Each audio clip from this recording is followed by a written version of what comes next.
같이 기도하시겠습니다.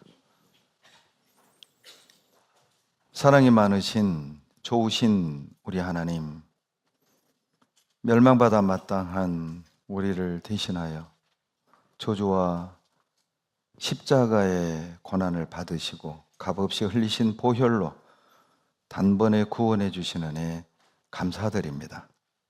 은혜 위에 은혜를 더하셔서 악하고 더러운 세상에 우리를 버려두지 아니하시고 몸된 교회 안에 우리를 세워주시고 생명의 말씀으로 늘 진리 가운데 인도해 주신 것 감사드립니다.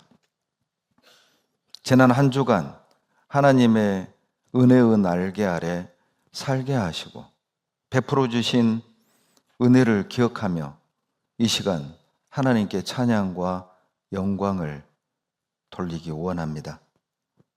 말씀으로 이 시간에도 우리의 갈 바를 깨달아 알게 도와주시고 식어진 우리의 사랑 다시 한번 뜨겁게 회복시켜 주시고 실패와 좌절감과 두려움과 낙심 중에 있는 죄의 자녀들 붙들어 주시고 치료해 주시고 다시 일어설 용기와 믿음과 힘을 더하여 주시기를 간구드립니다.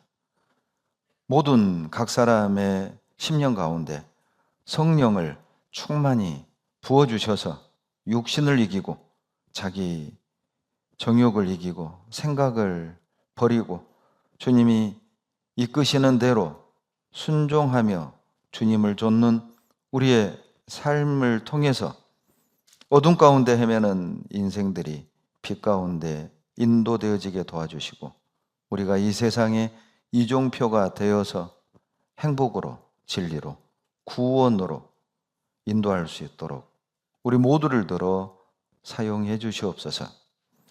학예 수양회를 준비하는 전국의 모든 손길 위에 피곤치 않는 힘, 지혜와 건강 허락해 주시고 모든 죄의 자녀들이 같은 마음으로 동참하고 협력해서 이번 학예 수양회를 통해서도 많은 영혼이 구원을 얻고 죄의 자녀들의 신앙이 회복이 되고 굳건히 세워지는 기회가 되도록 도와주시옵소서. 우리 가운데 한 사람도 자기를 위해 사는 사람 없게 하시고 먹든지 마시든지 무엇을 하든지 오직 주님의 영광만을 위한 삶이 되도록 도와주시옵소서. 주님 앞에 부끄러운 우리의 삶의 부분들이 있다면 물과 같은 말씀으로 깨끗게 씻어주시고 방망이와 같은 말씀으로 굽어지고 어그러진 우리의 삶의 부분들을 곧게 펴주시기를 간구드립니다. 우리 평택교회와 후원관계를 맺고 있는 캄보디아 CM리교회, 멕시코 에스카르세가 교회, 칠레 이끼께 교회 든든히 세워주시고 신보윤 선교사님, 안덕근 선교사님, 서보성 선교사님과 가족들 건강과 안전 지켜주시며 은혜와 사랑으로 더하여 주시옵소서. 병상에 계시는 죄의 자녀들에게 위로와 힘 주시고 능력으로 치료하셔서 마지막 때 주님의 나라와 복음을 위해 함께 할 수 있는 기회를 허락해 주시옵소서. 이 시간 주님의 뜻, 영광만 나타나길 원하며 우리를 사랑하시는 예수님 이름으로 감사하며 기도드렸습니다. 아멘. 마태복음 28장을 찾겠습니다.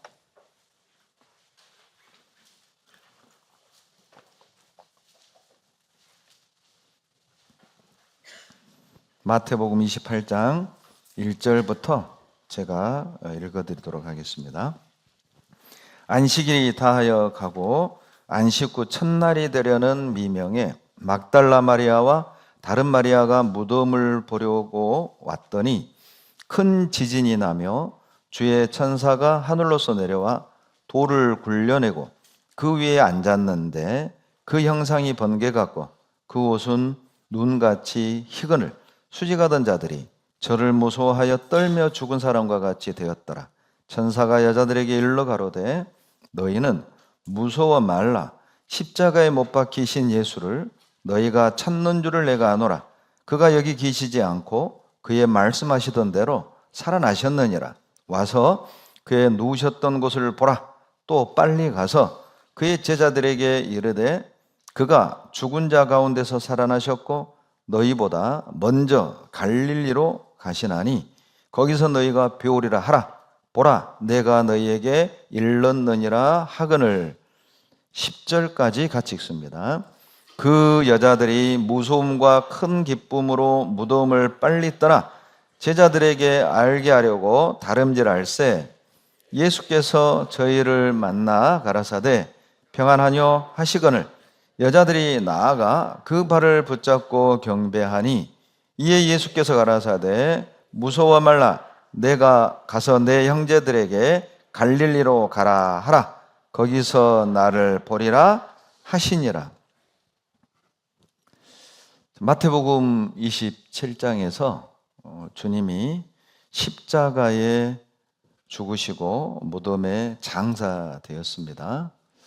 그리고 이제 막달라 마리아 그리고 다른 마리아가 예수님의 무덤을 찾아갔습니다. 그런데 천사가 1.5톤에서 2톤이나 되는 엄청난 그 큰 예수님의 그 무덤 입구의 돌을 굴려서 그 무덤 안에 들여다볼 수 있도록 문을 열어주죠. 그리고 그 천사가 두 마리아에게 말을 합니다. 예수님이 살아나셨다. 그리고 그가 말씀하시던 대로 먼저 갈릴리로 가셨으니 제자들에게 갈릴리로 가라 하라. 그 말을 전해 들은 이 두 마리아는 두려움 반, 기쁨 반, 기묘한 그 어떤 심정으로 제자들을 향해 냅다 뛰는 겁니다. 한참 뛰어가는데 이제는 예수님이 직접 나타나셨습니다. 평안하뇨. 마리아는 알아보죠. 그리고 주님의 발을 붙잡고 경배합니다. 그리고 주님은 두 마리아에게 천사와 같이 동일한 말씀을 하십니다. 형제들에게 가서 갈릴리로 가라 하라. 거기서 나를 보리라 하라. 똑같은 내용을 천사도 예수님도 두 번이나 말씀을 하시죠. 그 내용은 갈릴리로 가라는 겁니다. 거기 가면 너희가 나를 보게 될 거다. 왜 부활하신 주님이 제자들에게 갈릴리로 갈 것을 명하셨을까요? 그것을 이해하려면 그 당시 제자들의 상황을 좀 알 필요가 있습니다. 주님이 잡히시던 밤 제자들은 주님을 버리고 다 도망갔습니다. 그리고 수제자였던 베드로마저도 저주하면서 3번이나 예수님을 부인했죠. 결국 주님은 십자가에 죽으셨고 그리고 그 주님의 시신을 십자가에서 끌어내려 무덤에 장사를 지냈습니다. 그 광경을 지켜본 제자들의 마음은 어떠했을까요? 아마 마음에 이제 앞으로 우리 어떻게 되지? 어떤 두려움, 그리고 예수님을 부인하고 주님을 버리고 도망갔다는 어떤 자책감, 그리고 이제 주님이 없는 이 겁쟁이 제자들끼리 모여있는 그 분위기에서 미래에 대한 어떤 불안감, 그리고 절망감, 그런 많은 어떤 그 감정들에게 어떤 감정의 소용돌이 속에서 그들은 멀리 도망가지도 못하고 예루살렘 여기저기에 주변에 숨어 있었습니다. 그들은 실패한 인생이라고 말할 수 있습니다. 주님을 부인했고 주님을 버리고 다 도망갔고 3년 반 따르던 그의 스승이 이 십자가에 죽어서 무덤 안에 들어있단 말이죠. 아마 분명 어떤 제자들은 후회했을지도 모릅니다. 야, 이거 뭐야? 주님 3년 반을 따르면서 많은 기적도 보고 바람을 잠잠케 하는 것도 보고 죽은 사람 살리는 것도 보면서 야, 이분이 능력이면 왕이 될 것 같고 왕이 되면 좌우에 한 자리 해야지, 이런 생각을 가진 제자도 있었잖아요. 그런데 그 주님이 죽으셨습니다. 아마 마음에 후회했을지도 몰라요. 이거 뭐야? 이거 앞으로 나 어떻게 해야 되는 거야? 아마 이런 생각도 했을 것이고, 또 어떤 제자들은 아마 주님에 대한 의심도 있었을지 모릅니다. 왜냐하면 마태복음 28장 17절에 보시면 부활하신 주님을 배웠는데도 오히려 의심하는 자가 있었다고 말을 하고 있거든요. 부활하신 주님을 보면서도 의심했다면 주님이 무덤 안에 시신으로 누워 있을 땐 그들의 마음에 의심이 없었을까요? 그러니까 아마 지금 정말 우리식으로 말하면 멘붕 상태라고 할까요? 번아웃이라고도 말할까요? 정상적인 심리 상태가 아닌 것이죠. 이게 뭔가를 가닥을 잡지도 못하고 정상적인 어떤 판단을 내리지도 못하는 아마 그런 심리적 상태였을 겁니다. 그때 제자들에게 나타나신 겁니다. 두 막달라 마리아 그리고 다른 마리아에게 나타나서 가서 제자들에게 말해라. 갈릴리로 가라. 가서 나를 거기서 보게 될 거다. 분명 이 두 마리아는 전했을 거란 말이죠. 그런데 두 마리아의 이 얘기를 전해 들은 제자들은 즉시 갈릴리로 가지 않았습니다. 요한복음 20장에 마가의 다락방에 모여서 문 딱 걸어 잠그고 두려워 떨고 있을 때 주님이 나타났죠. 그리고 제자들에게 너희에게 평강이 있을지어다. 바로 그 사건, 요한복음 20장 그 사건은 마태복음 28장 무덤 입구에서 두 마리아를 만난 뒤 사건이거든요. 그러니까 두 마리아의 얘기를 듣고도 그들은 갈릴리로 갈 생각을 전혀 못했어요. 그냥 마가의 다락방에 모여서 벌벌벌 떨고 있었던 것이죠. 그리고 요한복음 21장에서 주님이 베드로에게 너가 나를 다른 사람들보다 더 사랑하느냐? 그 대화도 마태복음 28장 부활하신 주님이 마리아에게 제자들에게 가서 갈릴리로 가라 하라, 이 사건 뒤 사건이거든요. 그러니까 그들은 즉시 가지 않은 거예요. 그리고 마가의 다락방에 주님이 부활하신 주님이 나타났을 때 거기에 도마가 없었잖아요. 부활하신 주님을 만난 제자들이 도마에게 주님 부활했다. 도마는 안 믿겠다는 겁니다. 나는 그 못자국에 손을 넣어보기 전에는 안 믿겠다. 놀랍게도 주님은 8일 뒤에 도마에게 또 나타나시죠. 그리고 넣어봐라, 만져봐라. 믿음 없는 자가 되지 말고 믿는 자가 되라. 그 사건도 바로 마태복음 28장 갈릴리로 가라는 명령을 받은 뒤 즉시 가지 않고 예루살렘에서 8일 넘게 머물러 있었다는 증거거든요. 그리고 예수님은 그런 제자들의 심리적 상태를 모를 리가 없지요. 패배감, 스승을 버렸다는 절망감, 그리고 어떤 자책감, 불안함, 두려움, 그 심리적 상태를 예수님이 모를 리가 없죠. 예수님은 그럼에도 불구하고 그런 제자들을 사랑하셨어요.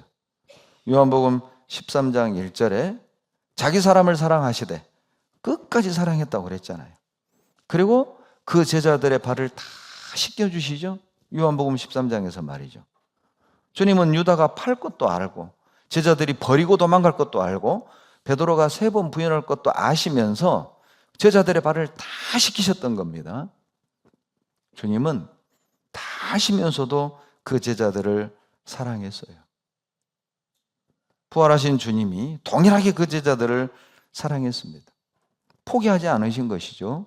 비록 제자들은 예수님을 버렸지만, 비록 베드로는 예수님을 3번이나 부인했지만 주님은 그들을 버릴 수가 없었던 겁니다. 두려워 떨고 있는 제자들을 안심시켜 주길 원하셨고, 자책감에 괴로워하는 그 제자들을 위로해 주고 회복시켜 주길 원하셨던 거예요.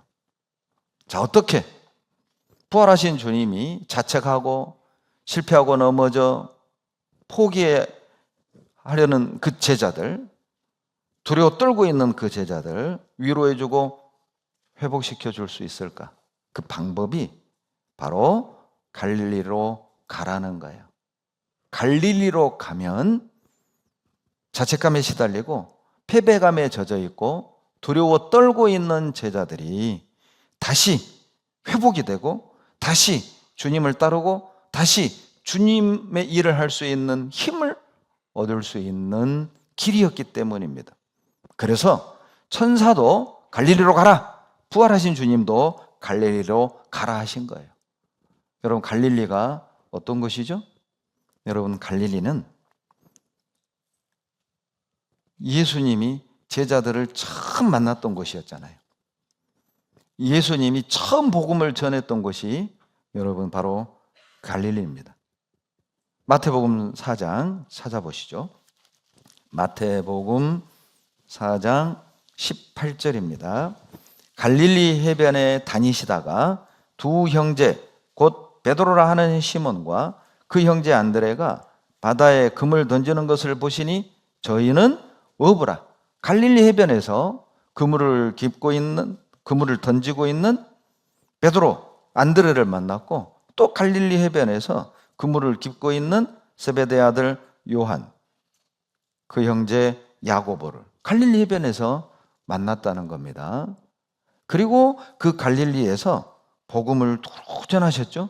23절에 보시면요, 예수께서 온 갈릴리에 두루 다니사 저희 회당에서 가르치시며 천국 복음을 전파하시며, 공생애를 시작하시면서 처음 복음을 전했던 곳 갈릴리였습니다. 부족했지만, 주님을 버리고 도망갔지만 그 사랑하는 제자들을 처음 만났던 것도 바로 갈릴리였다는 것이죠. 그래서 주님은 의도적으로 제자들에게 갈릴리로 가라는 거예요. 왜요? 처음 만났을 때를 다시 상기시켜주고 싶었던 것이죠. 주님이 처음 부르셨을 때 그들이 배와 부친을 버려두고 그물을 버려두고 곧 주님을 쫓았잖아요. 그때 그 마음, 초심 말입니다. 처음 주님의 부르심에 순종했을 때, 모든 것을 버리고 주님을 따랐을 때 그 마음 다시 회복시켜주고 싶었던 거거든요. 주님의 첫사랑을 다시 회복시켜주는 방법, 그것이 갈릴리로 가라는 거였어요. 아마 제자들은 이제 예루살렘에서 갈릴리로 향해 걸어갔을 겁니다. 그리고 갈릴리로 가는 동안 주님과 함께 했던 그 추억이 깃든 장소들을 지나지 않았겠습니까? 나인성을 지났을 겁니다. 나인성 과부의 아들을 살렸던 그 기억을 떠올렸겠죠. 그리고 갈릴리 해변에 갔을 때 갈릴리 바다를 보는 순간, 야, 그때 하나님이, 주님이 파도를 잠잠케 했지. 그때 베드로 형제 그때 갈릴리 바다 위를 걸었었잖아. 그런데 의심하다가 폭 빠졌었지. 아마 이제 그런 어떤 기억들, 그런 추억들이 다 새록새록 떠오르지 않았겠습니까? 아마 주님이 베드로를 불렀던 그 장소에 딱 다다랐을 땐 아마 베드로와 안드레는 생각이 났을 거예요. 야, 주님이 그때 3년 반 전 이곳에서 우리를 불렀었지. 그땐 그물도 탁 버려두고 두말 않고 고민 않고 주님을 우리가 쫓았었는데, 아마 조금 더 가서는 이제 세베대 아들 야고보와 요한을 불렀던 그 장소가 나왔겠죠. 세베대 아들 야고보와 요한은 또 이렇게 생각하지 않았겠습니까? 야, 베드로 형제, 안드레 형제 둘이는 금을 버려두고 주님 쫓았지만 우리는 배와 아버지를 버려두고 쫓았어. 21절에 22절에 저희가 이 세베대 아들 야고보와 요한이거든요. 배와 부친을 버려두고 예수를 쫓았다고 나오잖아요. 아마 그때 그 기억이 확 떠올랐겠죠. 그리고 막 제자들도 이구동성으로 야, 그땐 우리 참 뜨거웠었어. 그땐 그랬었지. 우리가 주님을 따를 때 그땐 그랬었어. 주님은 그걸 원하셨던 거예요. 갈릴리로 가라 그 말은 처음으로 돌아가라 그 말이거든요.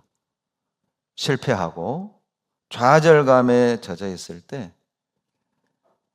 우울감에 젖어 있을 때, 나도 모르게 주님을 부인하고 죄 가운데 빠져서 헤매고 자책감에 괴로워할 때 거기서 벗어나는 방법은 갈릴리로 가는 겁니다. 우리가 처음 주님을 만났을 그때로 돌아가는 거죠. 우리가 처음 주님의 부름을 받았을 그때로 돌아가면 다시 시작할 수 있다는 거예요. 거기 가면 너희가 나를 버리라. 거기서 주님을 다시 만나게 될 것이고, 주님은 반드시 부인했지만, 주님을 버리고 도망갔지만 갈릴리에서 제자들을 만나줬잖아요. 처음 구원받았을 때, 처음 주님 부름을 받았을 때 그때로 딱 돌아가면 주님 반드시 우리를 다시 만나주시는 겁니다. 창세기 35장에 보면, 창세기 35장에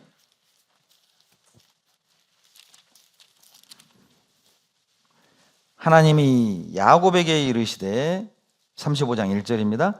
하나님이 야곱에게 이르시되 일어나 베델로 올라가서 거기 거하며, 같이 읽습니다. 내가 내 형제 에서의 낯을 피하여 도망하던 때에 내게 나타났던 하나님께 거기서 단을 쌓으라. 여러분, 왜 35장 1절에서 하나님이 야곱에게 나타났느냐? 34장 사건 때문에 그래요. 34장에서 시므온, 레위가 자기 동생, 여동생 디나를 성폭행한 세겜과 그리고 그 세겜 지역의 남자들을 전부 다 죽여버립니다. 그 사실을 나중에 아버지 야곱이 듣는 겁니다. 이제 큰일 났다. 이제 주변의 족속들이 이제 우리 잡아 죽이려고 쫓아올 텐데 큰일 났다. 근심 걱정에 쌓여 있을 때 그때 하나님이 야곱에게 나타나신 거예요. 35장 1절에서 두려워 떨고 있는, 걱정하고 있는 야곱에게 주님이 뭐라고 하십니까? 베델로 가라는 겁니다. 놀랍게도 그 베델이 어떤 곳인지를 설명하고 있습니다. 너가 형 에서의 낯을 피하여 도망가다가 나를 만났던 그곳, 바로 창세기 28장에서 자기 형 에서를 피해서 도망을 가다가 돌베개 베고 잠을 잤는데 꿈에 사닥다리 위로 천사들이 오락내리락 하는 그 장면, 꿈을 꿨던 그 장면, 바로 거기가 베델이었거든요. 거기서 처음 야곱이 하나님을 만났던 거예요. 그런데 하나님이 두려워 떨고 있는 야곱을 향해 너 베델로 올라가라. 너 그때 나 처음 만났던 곳 있지? 너 돌베개 베고 잠자다가 사닥다리 꿈꿨던 곳 있지? 내가 너를 만났던 곳 있지? 거기 돌아가라. 무슨 뜻이죠? 초심으로 돌아가라는 겁니다. 처음으로 돌아가라는 겁니다. 너 지금 두려워하고 있지? 너 염려하고 있지? 너 어떻게 해야 될지 막막하지? 너 그때 처음으로 돌아가. 과거를 떨쳐버리고 다시 새롭게 시작하기를 원한다면, 실패했지만, 하나님 앞에 범죄했지만, 넘어졌고 자빠졌지만, 너가 다시 새롭게 시작하기를 원한다면 갈릴리로 가라는 겁니다. 처음으로 돌아가라는 거예요. 제자들은 갈릴리로 갔습니다. 요한복음 21장 1절. 주님을 버리고 도망갔던 제자들, 예수님을 3번 부인했던 베드로가 드디어 갈릴리로 돌아갔습니다. 요한복음 21장 1절. 그 후에 예수께서 디베랴 바다에, 갈릴리 호수입니다. 바로 갈릴리라는 지역 안에 디베랴라는 도시가 있는 것이죠. 그리고 그 도시 이름을 따서 디베랴 바다라고 갈릴리 호수를 부르고 있는 겁니다.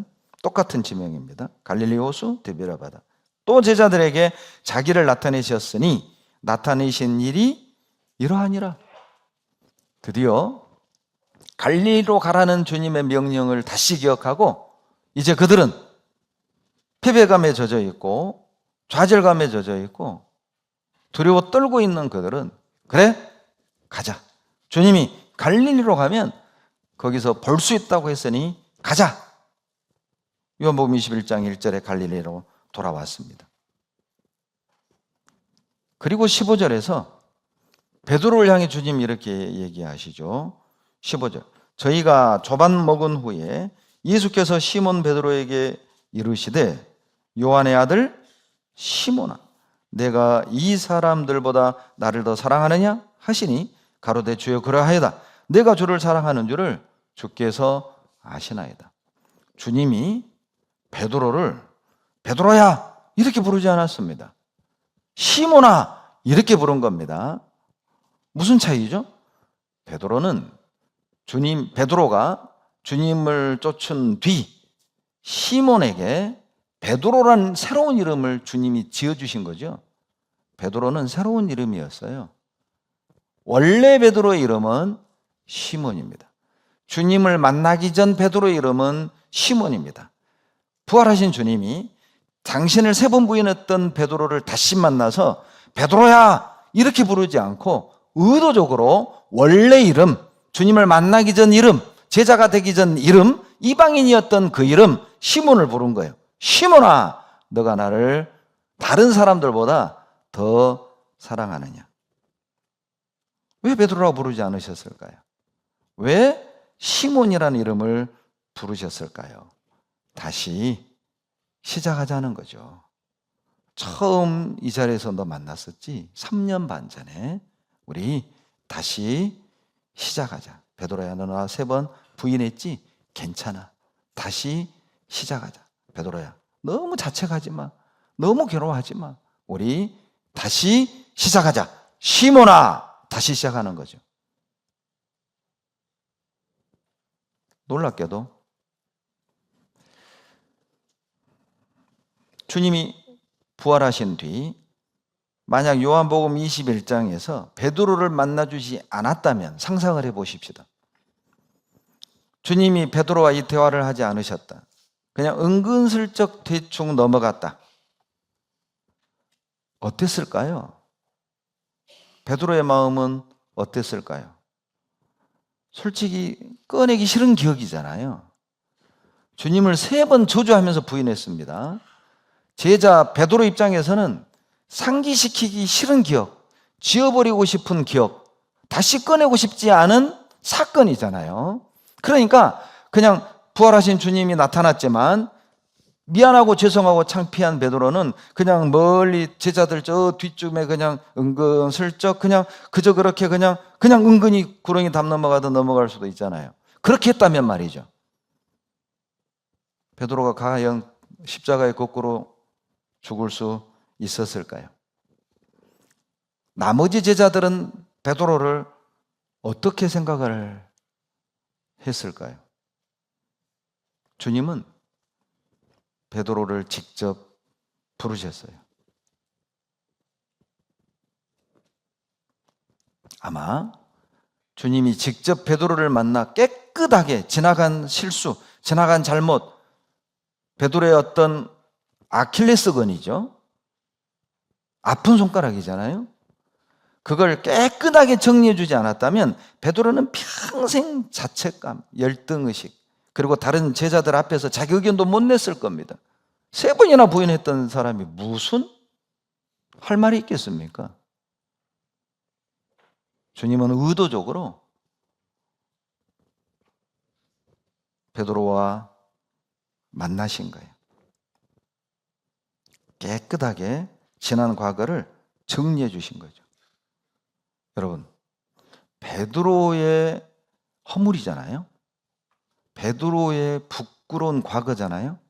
그런데 그걸 왜 베드로전서에 기록하지 않았을까요? 베드로 이야기니까. 베드로가 제일 잘할 거 아닙니까? 그 당시 자기 어떤 내면의 상태, 자기 어떤 그 내면의 갈등, 누구보다 잘 표현할 수 있었잖아요.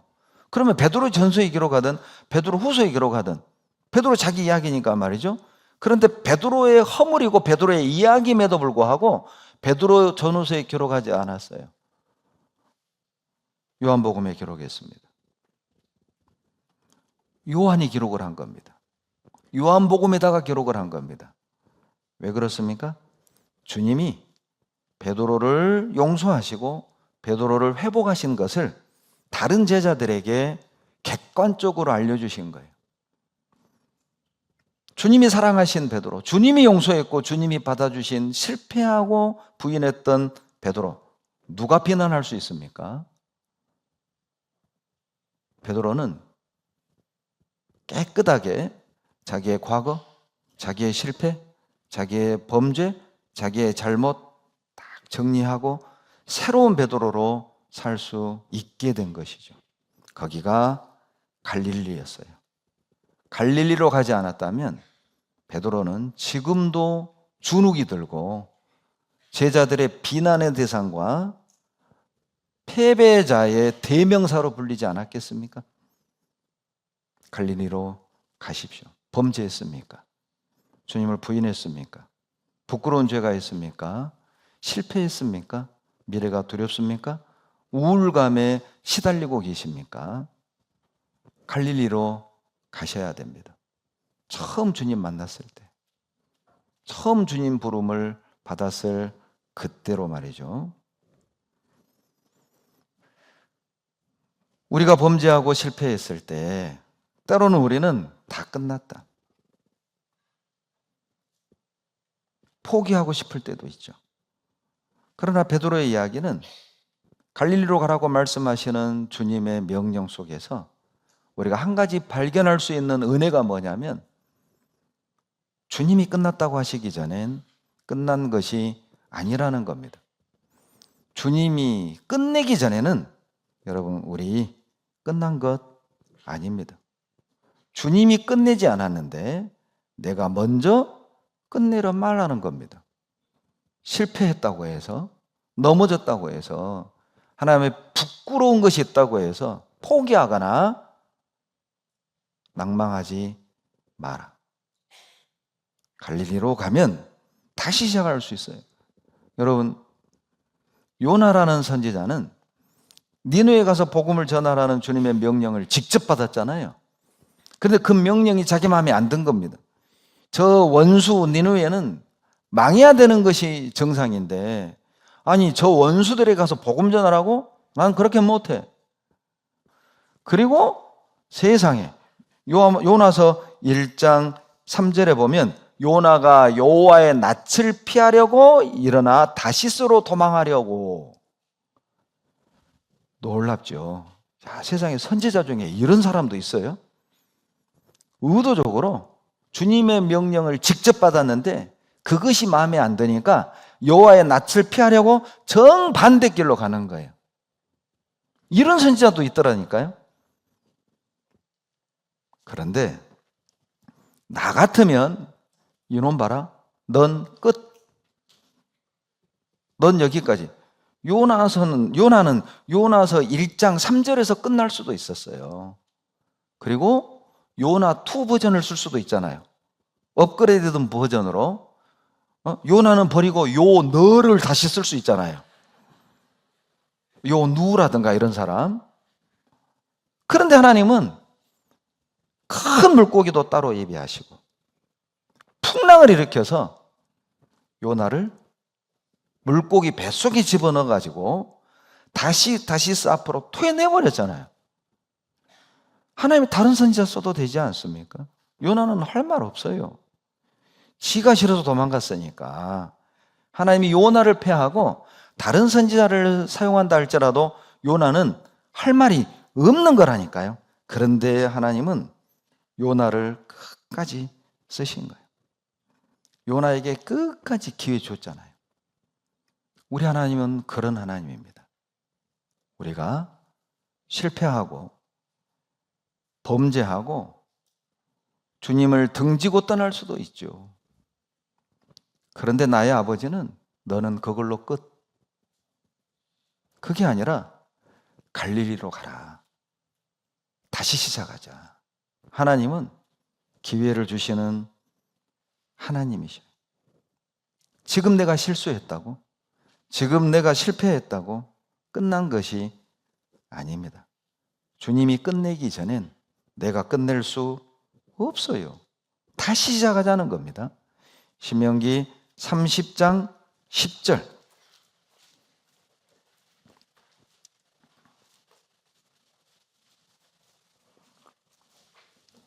신명기 30장 10절, 9절 10절입니다. 내가 내 하나님 여호와의 말씀을 순종하여 이 율법책에 기록된 그 명령과 규례를 지키고 내 마음을 다하며 성품을 다하여 여호와 내 하나님께로 돌아오면 내 하나님 여호와께서 내 손으로 하는 모든 일과 내 몸의 소생과 내 육축의 새끼와 내 토지 소산을 많게 하시고, 같이 읽죠. 내게 복을 주시되 곧 여호와께서 내 열조를 기뻐하신 것과 같이 너를 다시 기뻐하사 내게 복을 주시리라. 10절 끝부분 다시 동그라미 해보세요. 주님은 다시 기회를 주신다니까요. 설령 이스라엘이 불순종하고 주님을 대적하고 떠났다가 저주를 받는 중에 마음만 돌이키고 다시 여호와께 돌아오기만 한다면 하나님은 다시 내가 너를 기뻐하겠다는 겁니다. 야, 너 같은 놈은 안 돼. 이게 아니라 야, 너는 선택적으로 나를 항상 이용하더라. 너에게 도움이 될 만하면 돌아오고 또 네 마음대로 살고 싶으면 떠나가고 너는 늘 나를 이용하더라. 하나님은 그런 분 아니에요.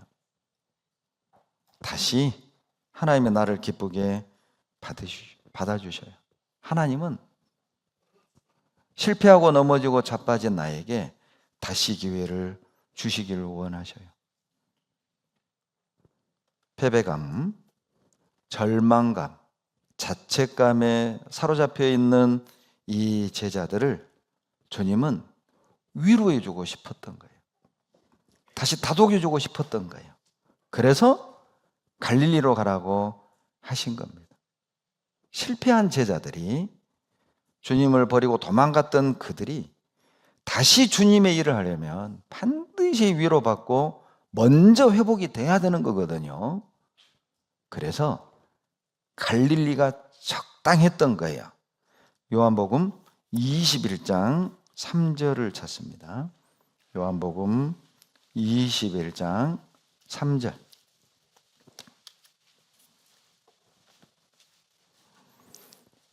갈릴리로 돌아온 베드로의 모습입니다. 3절. 시몬 베드로가 나는 물고기 잡으러 가노라 하매 저희가 우리도 함께 가겠다 하고 나가서 배에 올랐으나 이 밤에 아무것도 잡지 못하였더니. 이게 어떤 심정이 느껴지십니까? 예수님을 3번 부인하고 부활하신 주님을 만나고 이제 다시 이렇게 갈릴리로 돌아온 베드로, 아직 주님이 안 나타났어요. 그리고 이제 베드로가 제자들에게 나는 물고기 잡으러 가겠다. 아마 여러 가지 그런 어떤 그 내면의 상태였을 텐데 저는 이런 측면으로 느껴졌습니다. 난 자격 없어. 내가 무슨 사람을 낚는 어부? 3번이나 부인했는데 내 꼴을 봐. 내가 어떻게 제자들의 리더가 될 수 있어? 그냥 나 고기 잡으러 갈래. 그냥 고기나 잡자. 내가 무슨 사람을 낚어? 이런 마음도 혹 있지 않았을까요? 그때 주님이 나타나십니다. 4절. 날이 새어갈 때에 예수께서 바닷가에 서셨으나 제자들이 예수신 줄 알지 못하는지라. 죄책감에 빠져 있을 때, 패배감에 젖어 있을 때, 포기하고 싶을 때 주님이 나타나신 거죠. 베드로는 포기하고 싶었지만 여러분, 주님은 포기하지 않으신 거예요. 베드로는 여기서 끝내고 싶었지만 주님은 끝난 것이 아니라 베드로야, 이제부터 시작이란다. 베드로야, 너 부인했지? 이제부터 시작이란다. 베드로야, 너 창피하지? 제자들 앞에 고개 못 들겠지? 베드로야, 이제부터 시작이란다. 놀랍게도 처음 베드로를 만났을 때도 베드로가 그물을 던질 때 주님이 찾아오셨잖아요. 베드로를 회복시켜 주실 때도 놀랍게도 그물을 던지고 있을 때 베드로를 찾아오신 거예요. 하나님은 베드로의 기질 그리고 베드로의 달란트를 끝까지 쓰시겠다는 거거든요. 베드로가 3번 부인했지만 베드로 쓸만한 구석이 있다는 겁니다. 베드로가 저주하며 예수님을 부인했지만 그래도 넌 아직 쓸만해. 너가 너를 아직 제대로 못 보고 있는 거야. 여러분, 우리도 내가 나를 보면 나 같은 걸 어디에 참 마음에 안 들잖아요. 부끄럽기도 하고 때로는 이게 내가 구원 받은 거 맞나 싶을 정도로 죄에 너무 자주 자빠지고 우울감에 헤어나지 못하고. 그런데 주님은 말합니다. 맞아. 너 못난 거 맞고 너 자주 넘어지는 거 맞고 너 죄의 유혹에 자주 실패하는 거 맞아. 그런데 너 쓸만한 구석 있다니까.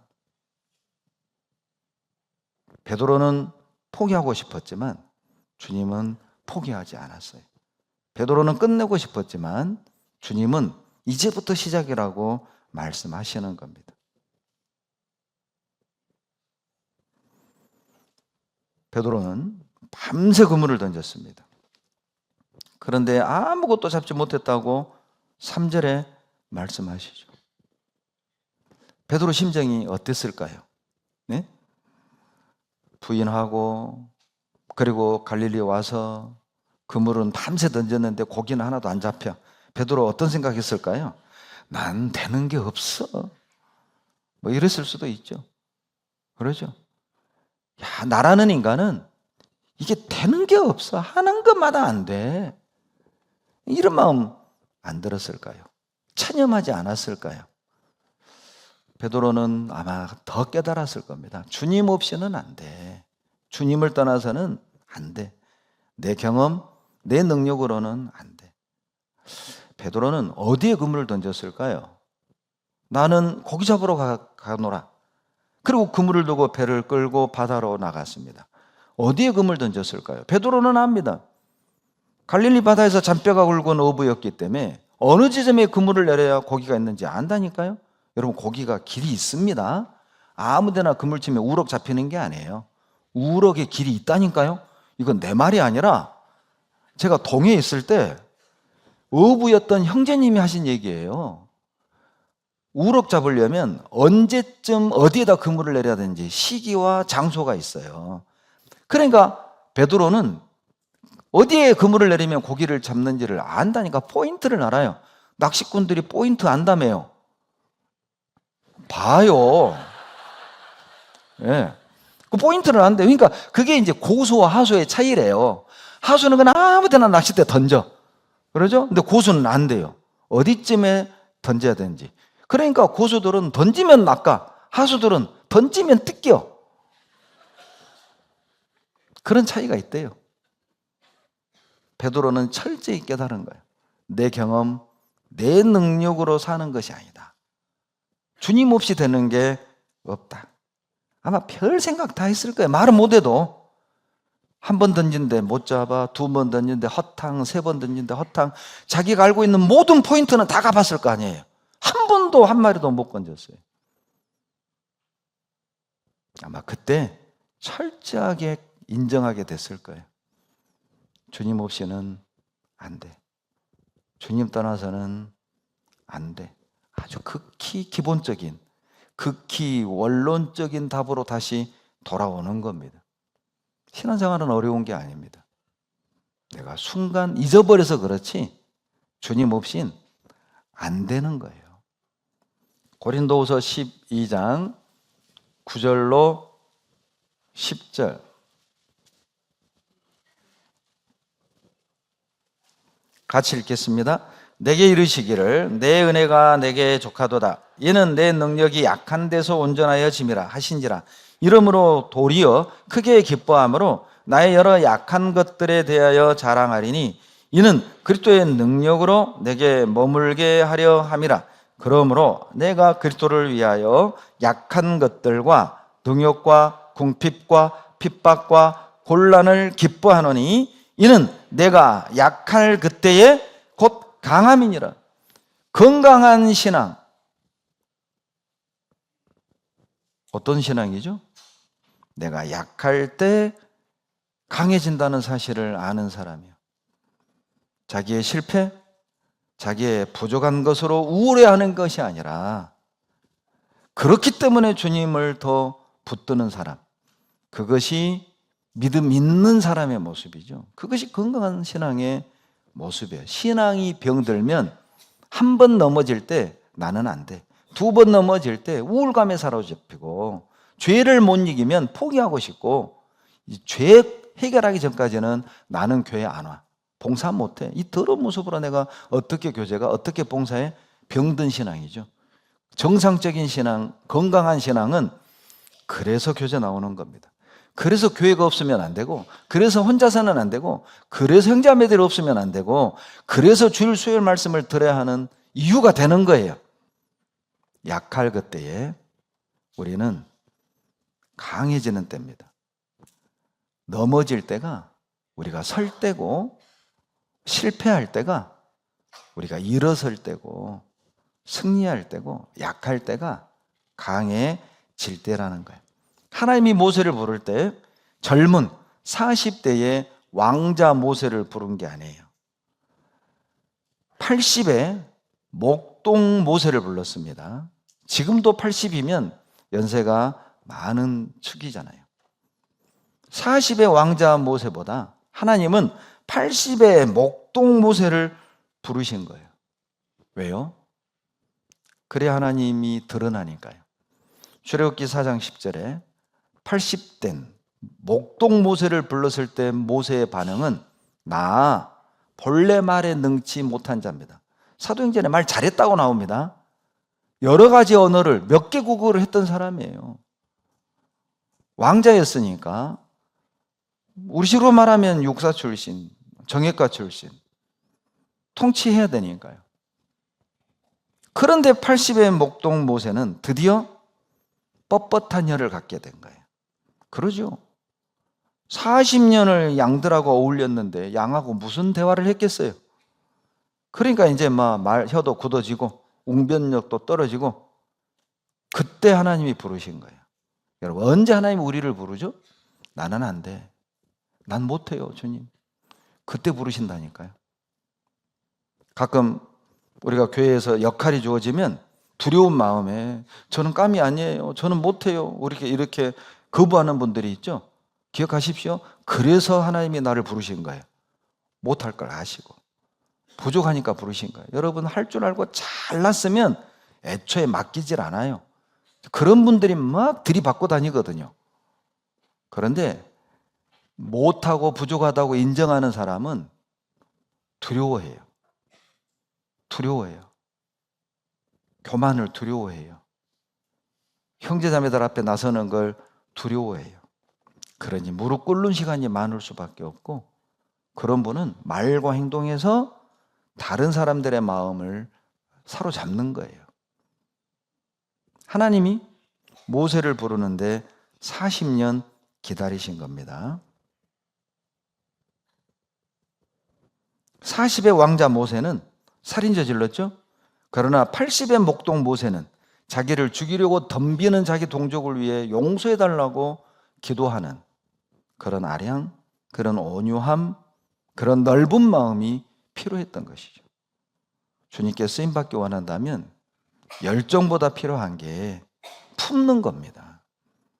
온유함이죠. 이해하는 거죠. 받아들이는 거죠. 그때를 하나님이 기다리시는 거예요. 나는 실패했고 넘어졌기 때문에 난 쓸모없어. 그렇게 생각하시죠? 그런데 주님은 그래서 너는 쓸만해라고 말하는 거예요. 주님을 버리고 도망갔던 제자들, 3번 부인했던 베드로에게 갈릴리로 가라. 무슨 뜻이죠? 도망간 너희들, 부인한 너희들, 그래서 쓸만해. 갈릴리에서 주님이 제자들을 만났습니다. 제자들을 비난하거나 꾸짖지 않으셨어요. 놀랍게도 아침 식사를 준비하셨어요. 주님이 직접 말이죠. 요한복음 21장 12절입니다. 요한복음 21장 12절.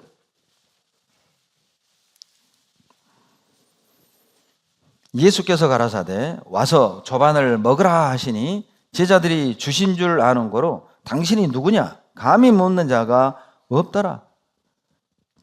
주님이 제자들을 위해서 아침 식사를 준비했습니다. 구운 생선과 떡. 물론 이 두 가지는 의미가 있어요. 구운 생선은 그리스도인의 순종, 희생을 의미하고요. 떡은 주님의 몸을 상징합니다. 주님이 조반을 먹으라고 말씀하십니다. 따진 게 아니에요. 야, 너희들 왜 그때 다 버리고 도망갔냐? 뭐 너희들 죽는 데까지 뭐 따르겠다며. 야, 베드로 너 정말 잘 뛰더라. 제일 빨리 뛰대. 나이도 많으면서.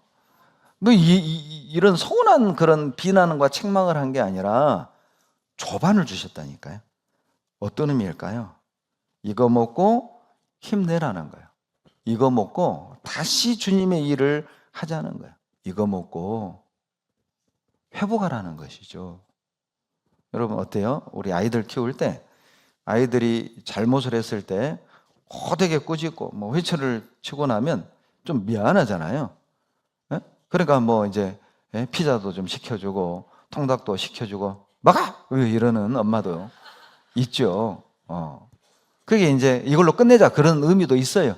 이거 먹고 이 사건은 이걸로 끝이다, 마무리다, 이런 의미도 있는 거거든요.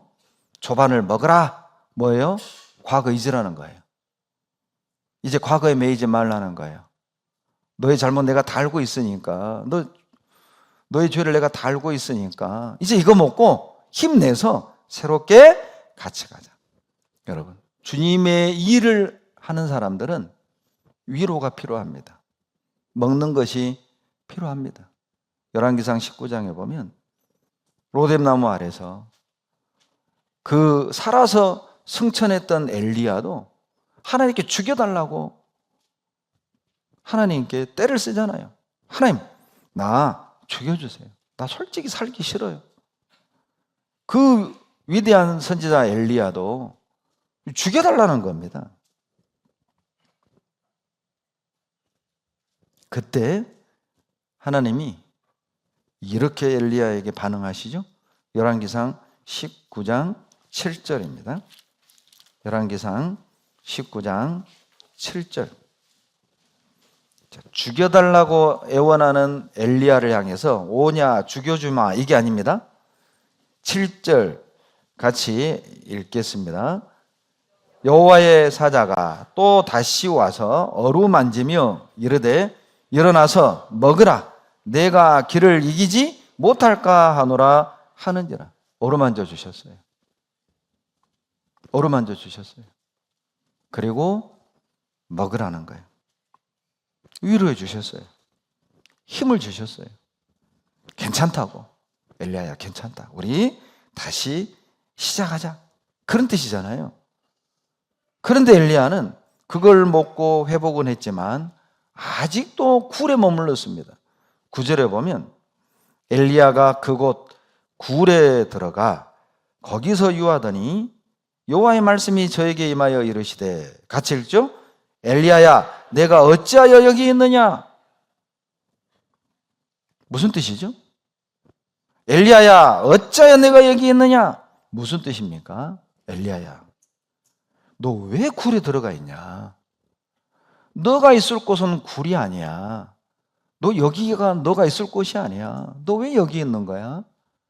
여러분 그 굴은 우리에게 무엇입니까? 생각의 굴이죠. 자기 생각의 굴 속에 다 갇혀서 감정의 굴 말입니다. 그 감정에서 못 헤어나는 거죠. 우울감의 굴 말입니다. 그 우울감의 굴에서 못 나오는 거예요. 패배감의 굴 말입니다. 패배감, 자책감의 굴에 갇혀서 못 나오는 거예요. 너 어찌하여 그 굴에 갇혀 있느냐? 엘리야에게 하는 말이 아니라 여기 앉아 있는 나에게 하는 말입니다. 언제까지 굴 속에 있을래? 언제까지 그 굴 속에서 헤어나지 못할 거냐? 너가 있을 곳이 거기가 아니란다. 내 자리로 돌아가.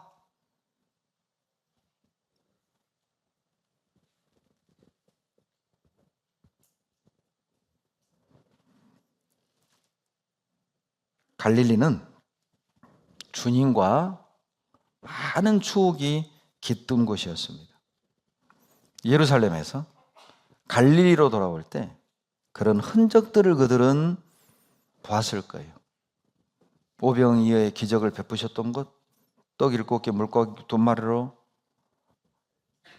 기적을 베푸셨던 곳, 10명의 문둥병자를 고치셨던 곳, 베드로의 장모를 고치셨던 가버나움, 회당장 야이로를 딸을 고치셨던 그 장소 쫙 지나가면서 떠올랐겠죠. 그리고 주님과 전도여행 다니면서 같이 깔깔깔 웃었던 그 길, 희노애락을 함께 했던 그 장소, 거기에 갈 때마다 딱 떠오르잖아요. 저도 가끔 고향에 내려가면 그 장소를 갈 때마다 야, 여기서 배추 뽑아 먹었지, 야, 여기서 남의 무 뽑아 먹었지, 그 기억 다 나요. 순전히 범죄의 현장입니다. 지금 생각하면 내가 참 죄인이었구나. 고향 갈 때마다 경험해요. 야, 수박서리 했던 것, 여기, 예? 여기서 친구들하고 그냥, 예? 그 기억이 다 떠오르잖아요. 초등학교 가면은요, 막 거기서 있었던 일들이 그냥 어제처럼 떠오르죠. 그 자리에 가면 말이에요. 특히 나이 들수록 훨씬 더 그렇습니다. 나이 드실수록 과거로 돌아가려는 성향이 훨씬 더 많아져요. 짙어져요. 왜냐하면 나이 드신 분들은 지금 현재 할 수 있는 것들에 어떤 제약이 있기 때문에 과거로 돌아가게 돼 있습니다. 그러니까 옛날 얘기를 많이 하게 되죠. 현재 일어날 일을 얘기할 게 없으니까 그러죠. 제자들이 그랬을 겁니다. 지금 현재 할 일이 없잖아. 할 얘기가 없잖아요. 실패하고 부인하고 도망갔는데. 그러니 이제 갈릴리로 돌아가면서 여기에서 있었던 일, 여기에서 있었던 일 자기들끼리 얘기하고 깔깔깔 하하호 하면서 이제 점점 마음이 풀어지는 거예요. 꿈틀거리는 거예요. 그때 그랬었지. 우리 주님과 함께 했을 때 귀신도 쫓아내고 엄청난 능력이 나타났었지. 그때 그랬었지. 이제 마음이 점점 회복되고 뜨거워지기 시작하는 겁니다. 뭘 보고 할 수 있습니까? 주님이 마태복음 28장에서 갈릴리에서 제자들을 만났습니다. 마태복음 28장에 보면 제자들에게 부활하신 주님이 제자들에게 하신 특별한 가르침이 없어요. 특별한 내용이 없는데 바로 그 유명한 너희는 가서 모든 족속으로 제자를 삼아 아버지 아들과 성령 이름으로 세례를 주고 바로 연결이 되는 겁니다. 마태복음 28장 16절을 찾죠. 마태복음 28장 16절. 11 제자가 갈릴리에 가서 예수의 명하시던 산에 이르러 예수를 배웠고 경배하나 오히려 의심하는 자도 있더라. 예수께서 나와 일러 가라사대 하늘과 땅의 모든 권세를 내게 주셨으니 그러므로 너희는 가서 모든 족속으로 제자를 삼아 아버지 아들과 성령 이름으로 세례를 주고 내가 너희에게 분부한 모든 것을 가르쳐 지키게 하라. 볼지어다 내가 세상 끝날까지 너희와 항상 함께 있으리라 하시니라.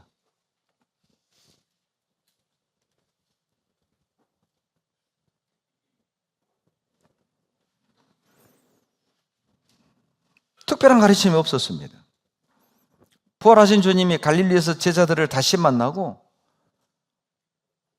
제자 훈련 학교를 프로그램을 수료를 시켜서 다시 한번 정신무장을 시켜서 갈릴리 학교를 졸업시키고 다니엘 학교를 졸업시키고 사무엘 학교를 졸업시킨 과정이 없이 그냥 보내신 거예요.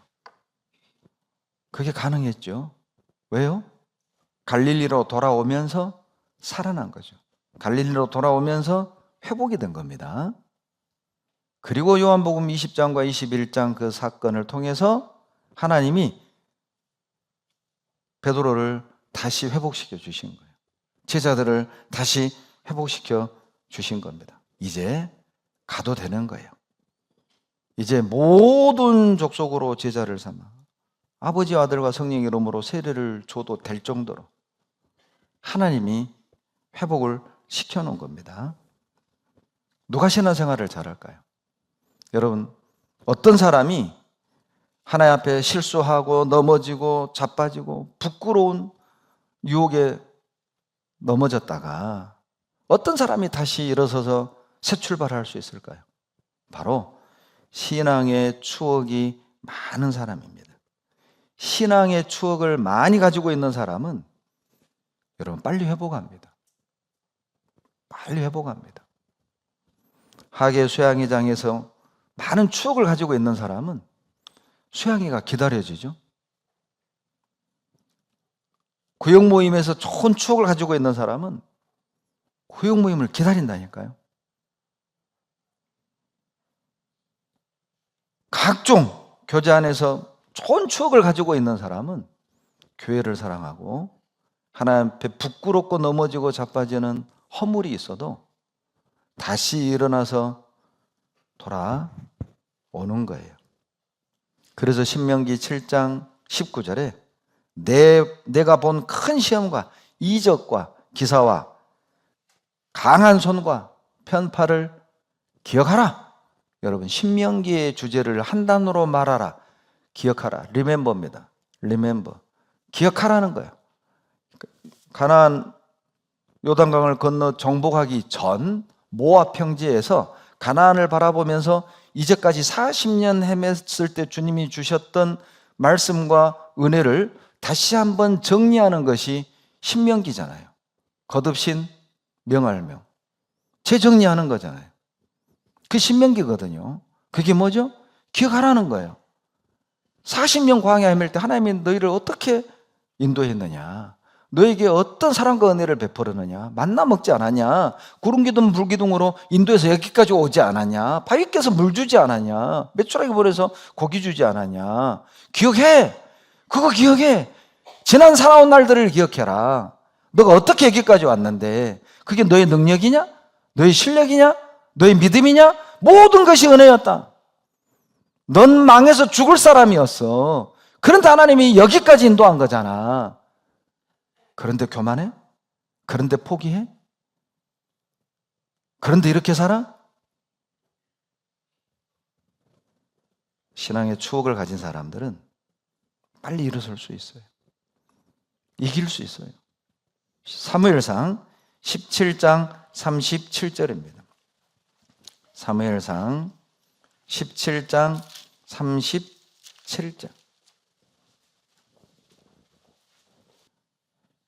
사무엘상 17장 37절. 같이 읽겠습니다. 또 가로되 여호와께서 나를 사자의 발톱과 곰의 발톱에서 건지셨은즉 나를 이 블레셋 사람의 손에서도 건져내시리다. 사울이 다윗에게 이르되 가라, 여호와께서 너와 함께 계시기를 원하노라.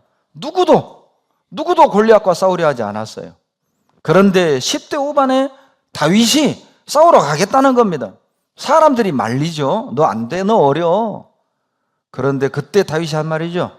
내가 양치기로 있을 때, 양을 칠 때 하나님이 사자의 발톱, 곰의 발톱에서 나를 건져냈습니다. 저 골리앗에게서 하나님이 나를 보호해 주실 겁니다. 그래? 가라.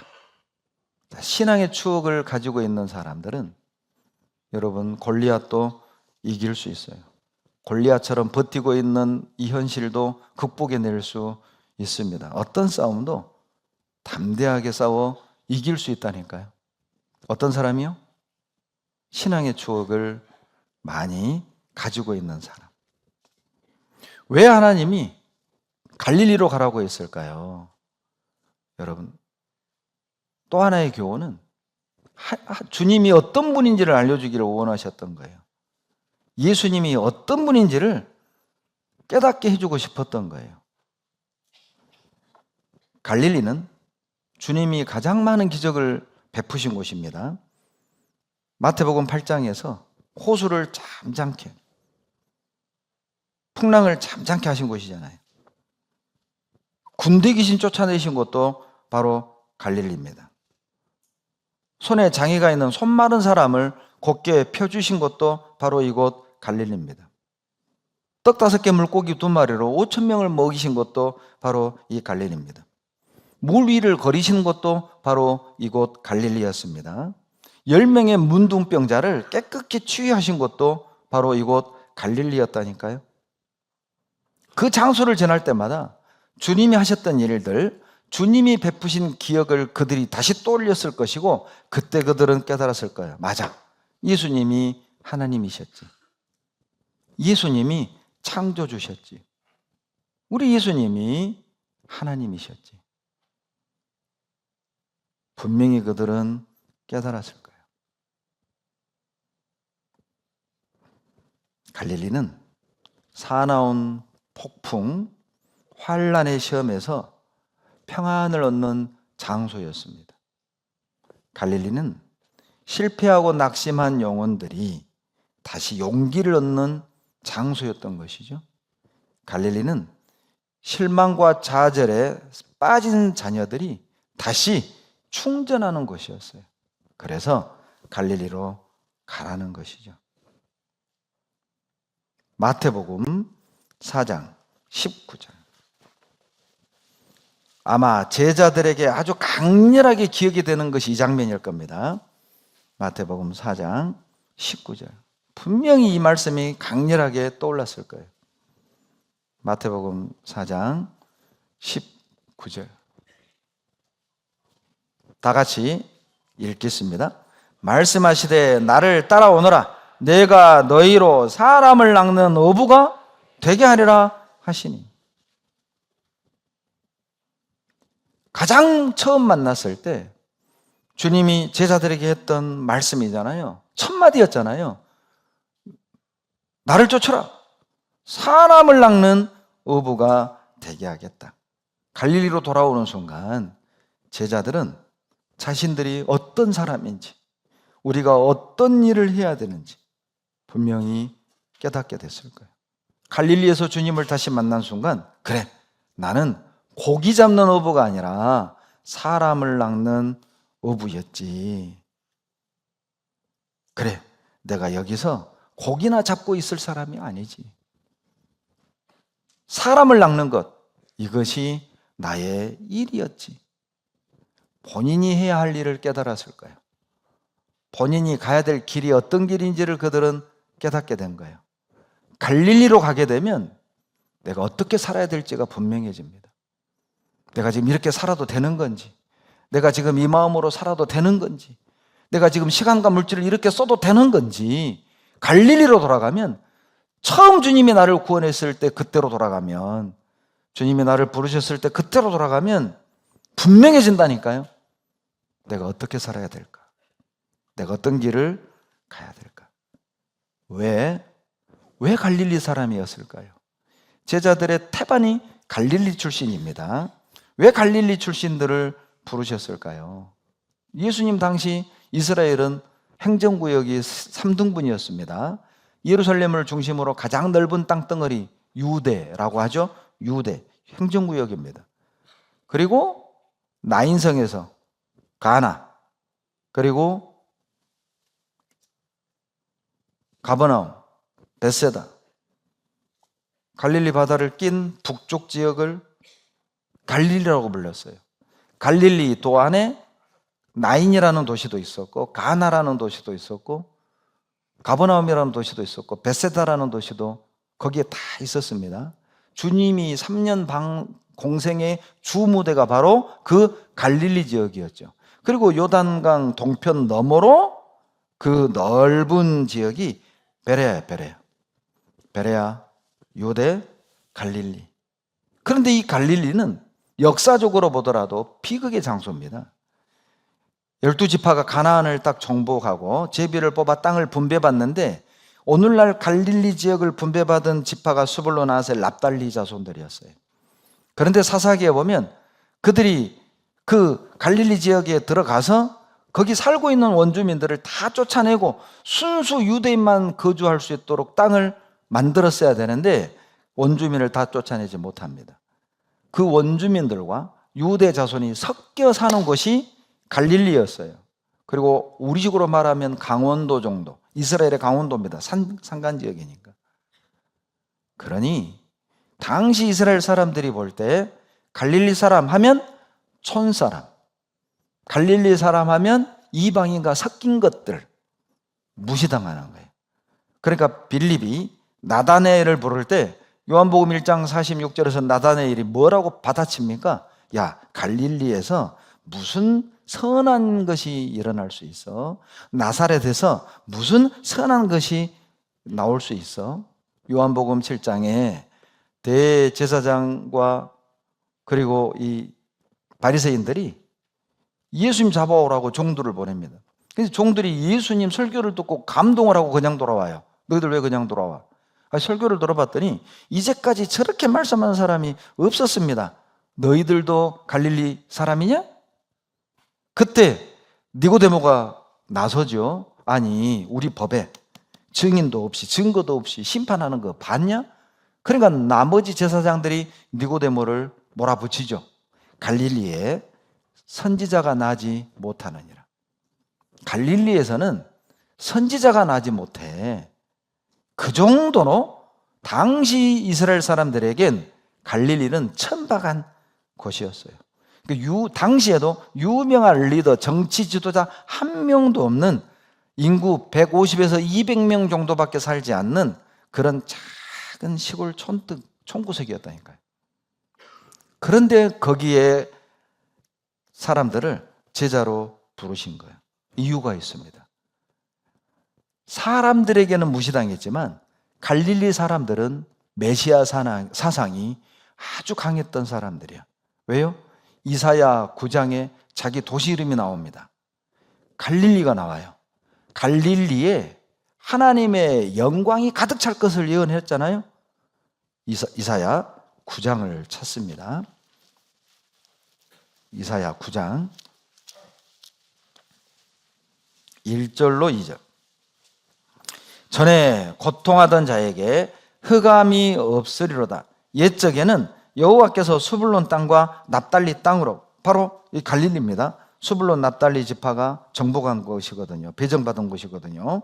멸시를 당케 하셨더니, 같이 읽습니다. 후에는 해변길과 요단 저편 이방의 갈릴리를 영화롭게 하셨느니라. 이방의 갈릴리라고 그랬죠.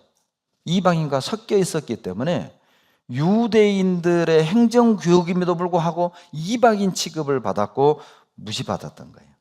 그런데 거기에 하나님이 갈릴리를 영화롭게 하겠다는 것이죠. 어떻게 해요? 2절에 나옵니다. 흑암에 행하던 백성이 큰 빛을 보고 사망의 그늘진 땅에 거하던 자에게 빛이 비치도다. 생명의 빛 되신 예수님이 이방의 갈릴리 지역에서 사역을 하시고 복음을 전파할 것을 700년 전 예언한 거예요. 여러분 생각해 봐요. 만약에 성경에요, 이렇게 됐다고 합시다. 이방의 평택을 영화롭게 하셨느니라. 이사야 9장 1절에 평택이 나온다고 해봐요. 평택 사람들 어떻게 할까요? 잊어요? 아마 이 구절만 암송할걸요? 다른 건 다 잊어도 뭐 시편 133편, 23편, 뭐 여호와는 나의 목자시니 저리 가라예요. 이방의 평택을 영화롭게 하리라 있겠어요? 갈릴리 사람들은 이 구절을 거의 암송했어요. 뭘 보고 알아요? 이 구절을 마태복음에서 그대로 인용합니다. 마태복음 4장 13절. 마태복음 4장 13절. 마태복음 4장 13절. 나사렛을 떠나 스불론과 납달리 지경 해변에 있는 가버나움에 가서 사시니 이는 선지자 이사야라고 하신 말씀을 이루려 하심이라 일러스되, 이사야 9장 내용 인용하는 겁니다. 15절 16절 같이 읽죠. 수블론 땅과 납달리 땅과 요단강 저편 해변 길과 이방의 갈릴리여, 흑암의 앉은 백성이 큰 빛을 보았고 사망의 땅과 그늘에 앉은 자들에게 빛이 비추었도다 하였느니라. 예, 갈릴리에 와서 이 말씀을 지금 암송하시는 거예요. 인용하는 거예요. 갈릴리 사람들은 이 구절을 다 알고 있었죠. 그들은 메시아에 대한 굳건한 믿음을 가지고 있었을 뿐만 아니라 애국심도 특출했습니다. 여러분, 이스라엘 역사에 AD 70년 타이투스 장군이 8만 5천의 대군을 이끌고 이스라엘을 쳐들어오죠. 그때 예루살렘 사람들은 문 딱 걸어 잠그고 그냥 5개월 항거했잖아요. 그리고 함락당해서 110만 명이 학살다 죽었습니다.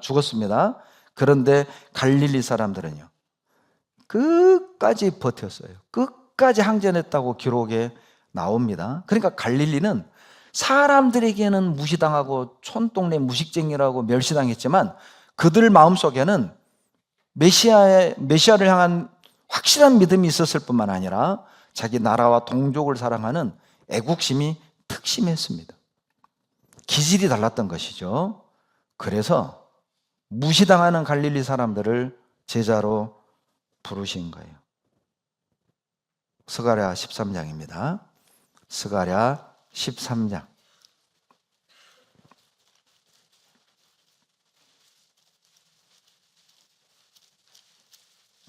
스가랴 13장 7절. 구약 1324페이지입니다. 13장 7절 같이 읽겠습니다. 만군의 여호와가 말하노라. 가라, 깨어서 내 목자, 내 짝된 자를 치라. 목자를 치면 양이 흩어지려니와 작은 자들 위에는 내가 내 손을 들이오리라. 여러분, 이 말씀 설명 안 해도 어떤 의미인지 아시겠죠? 예수님이 십자가에 못 박혀 죽으실 때 다 도망갈 걸 말씀하시면서, 그런데도 주님은 끝까지 그 작은 자들 위에 내 손을 들이오리라. 제자들은 다 버리고 도망갈 것이지만, 그런데도 주님은 의심 많고 패배감에 젖어 있고 우울감에 젖어 있고 좌절감에 젖어 있는 그 제자들을 끝까지 쓰시겠다는 거예요. 여러분, 여기서 작은 자들이란 존경받지 못하고 보잘것없는 것들이라는 의미예요. 사람들은 저 무식쟁이, 저 어부, 냄새나는 어부, 못 배운 인간들, 저 실패자들, 자기 스승 버리고 도망갔던 것들, 3번이나 저주하면서 부인했던 것들, 그렇게 손가락질하고 무시할지 모르지만 하나님은 그래서 그들을 쓰시겠다는 거예요. 또 다른 제자들을 세울 수도 있었는데, 또 다른 12제자를 세울 수 있었는데 도망간 그들을 쓰셨어요. 끝까지. 천사가 물었답니다. 주님, 아니 왜 저 못 배운 어부들입니까? 아니 예루살렘에 잘 배운 사람들이 얼마나 많은데 어떻게 갈릴리의 저 어부들을 제자로 부르신 겁니까? 천사가 물을 때 주님이 대답했대요. 저들이 나에게 최선이란다. 비록 주님을 부인했지만, 주님을 버리고 도망갔지만, 주님이 보실 때 그 당시 그 수많은 이스라엘 백성들을 향해 내려다 보실 때 부인했던 그들이 그래도 더 나아. 주님을 버리고 도망갔던 그들이 예수님께 최선이었던 거예요.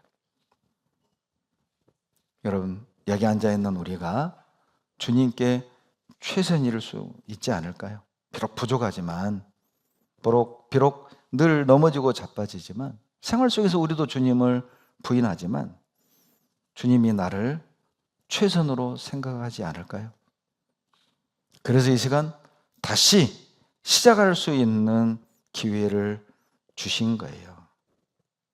고린도전서 1장입니다. 고린도전서 1장. 고린도전서 1장 26절로 29절 같이 읽습니다. 형제들아, 너희를 부르심을 보라. 육체를 따라 지혜 있는 자가 많지 아니하며 능한 자가 많지 아니하며 문벌 좋은 자가 많지 아니하도다.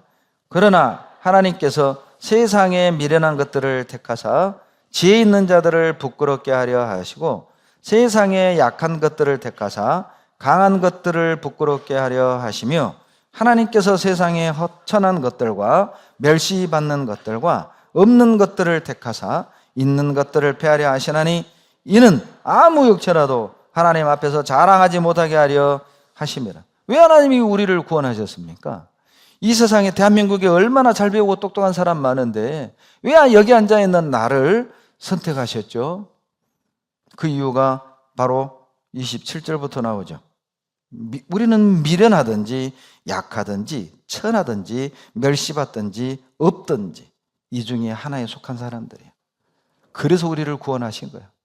없어도 너무 없고 천하고 멸시받고 무지하고 어리석고 그래서 우리를 부르신 겁니다. 자랑할 게 없죠. 그러니 나의 미련한 것을 탓하지 마세요. 나의 없는 것을 원망하지 마세요. 나의 약한 것 때문에 우울해하지 말라고요. 그래서 우리는 부름받은 겁니다.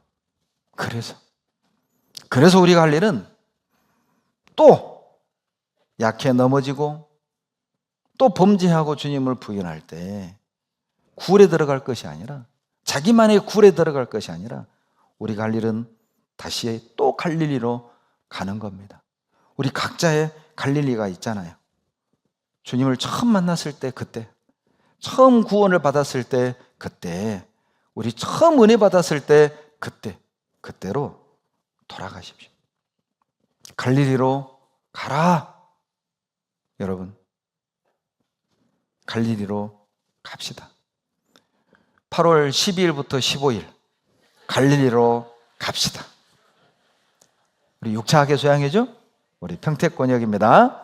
갈릴리로 가셔야 됩니다. 그러면 거기서 주님을 보게 될 겁니다. 거기에서 우리 주님을 경험하고 느끼게 될 겁니다. 다시 회복이 되고 다시 힘을 내어 우리 새롭게 시작하게 될 겁니다. 기도하겠습니다. 사랑이 많으신 하나님, 감사와 찬양과 영광을 우리 아버지 하나님께 돌립니다. 우리는 늘 넘어지고 주님을 부인하고 죄 가운데 실패하지만 주님은 항상 우리를 붙들어 일으켜 세우시며 다시 시작할 수 있는 기회를 주시니 감사드립니다.